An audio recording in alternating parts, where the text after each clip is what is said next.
It's a psychological interview that you're doing too. You're sort of being my psychiatrist. You've been called every name in the book. Why do you subject yourself to this? What do you say to yourself when the crowds aren't cheering? What is the hardest, darkest moment? There's an addiction to revenge. Nobody would fault you. You can say, it ends here. It ends with me. Our country's in tremendous danger of World War III, and I don't think I've ever said this on air before. Hot damn, well strap in folks, cause based off that trailer, we're not just in for some regular schmegular interview here. They produced that thing like a friggin' Michael Bay film, just without the explosions. Here, hold on, let's see if we can make that a bit more action-packed. It's a psychological interview. You're sort of being my psychiatrist. You've been called every name in the book. Why do you subject yourself to this? What is the hardest, darkest moment? There's an addiction to revenge. Nobody would fault you. You say, it ends here. It ends with me. Our country's in tremendous danger of World War III.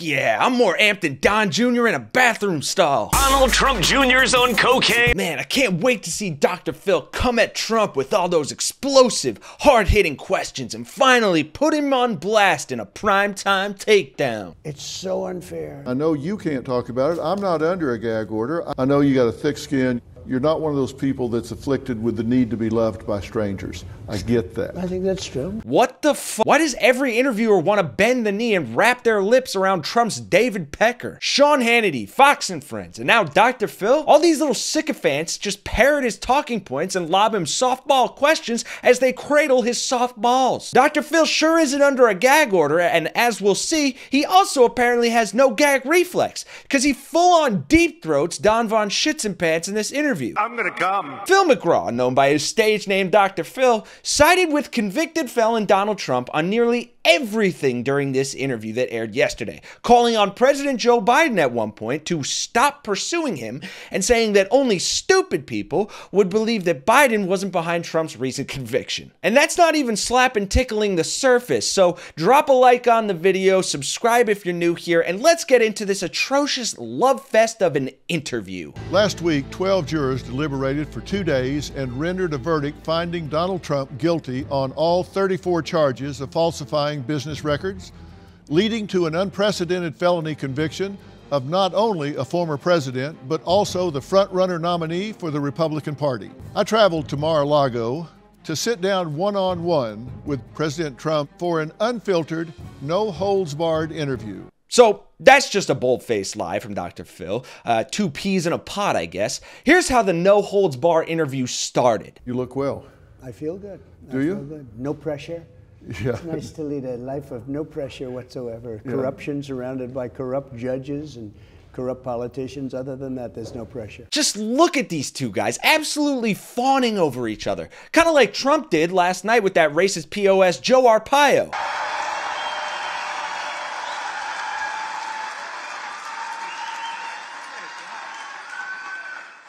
I don't kiss men, but I kissed him. Wow, during Pride Month, no less. Looks like Trump is going woke, folks. If you don't remember what Joe Arpaio did, I'll drop an ACLU link in the description, but we gotta get back to this interview so we can find out if Trump kisses Dr. Phil as well. I know you got a thick skin. You're not one of those people that's afflicted with the need to be loved by strangers. I get that. I think that's true. My question is not how do you do it. My question is why do you do it? Why do you, 'cause let's face it, I mean, you're a billionaire, you got a great family, you're a very dedicated father. People may not see this in you a lot because you keep that kind of private, but my question to you is why do you subject yourself to this? Oh, it's gonna be a big old smooch. They might even use tongue. And look, there's a lot to unpack there, from him calling Trump a billionaire, to saying he's got thick skin, to suggesting the guy is a family man and a good father. Let me ask you this.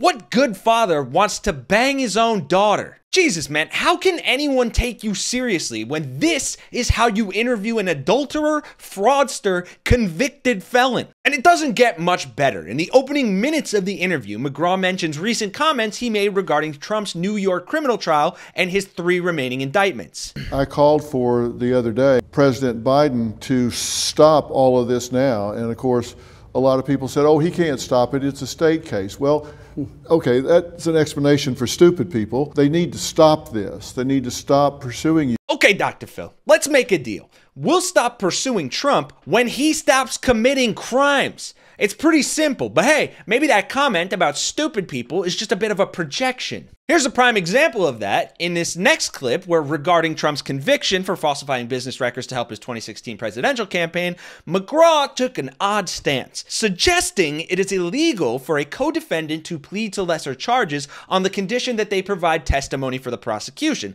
even though doing so is common practice and not against the law. You don't let someone that has been charged in the same case as someone else and they made a plea deal. Oh my God. The lawyer in your case, we don't even need to speak his name. Of course they don't need to speak his name. Around out from under 65 years down to 3 years and 2 years in exchange for giving them testimony against you. That's not supposed to come in. And that is simply not true. In fact, it happens all the time, as the CNN host tried to explain to Dr. Stupid. Who are you referring to there? Michael Cohen.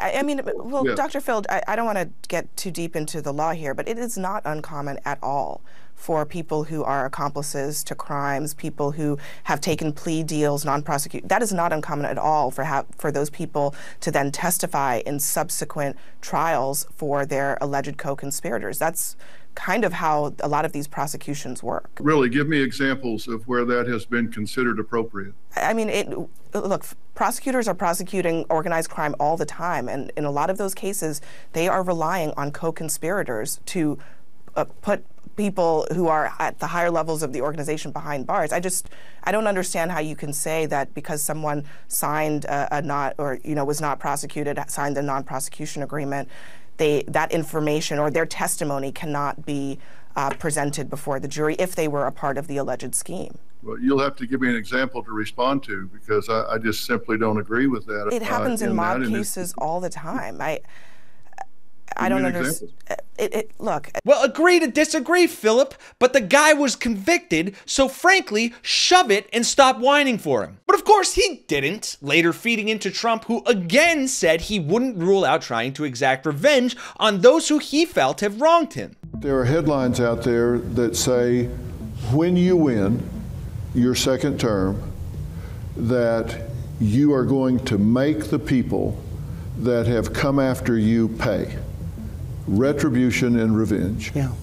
Well, revenge does take time, I will say that. It does. And sometimes revenge can be justified, Phil. I have to be honest. Sometimes it can. Revenge can be justified? This isn't Revenge of the Sith, dude. Although Trump is looking more and more like Emperor Palpatine every day. This is our democracy we're talking about, our justice system. Dr. Phil should be ashamed of himself for many reasons, but particularly for this egregious, sycophantic interview. It's disgusting to see him push the same propaganda as Fox, sucking up to Donald Trump on primetime television and egging him on to exact his revenge. Smash that like button if you agree, folks, and please go off in the comments, because there is a lot of fodder for good jokes here, and I cannot wait to see what y'all have to say about this. Hope you liked the video, everyone, and for Really American, I'm Kenny Hesse. I'll see you all in the next one.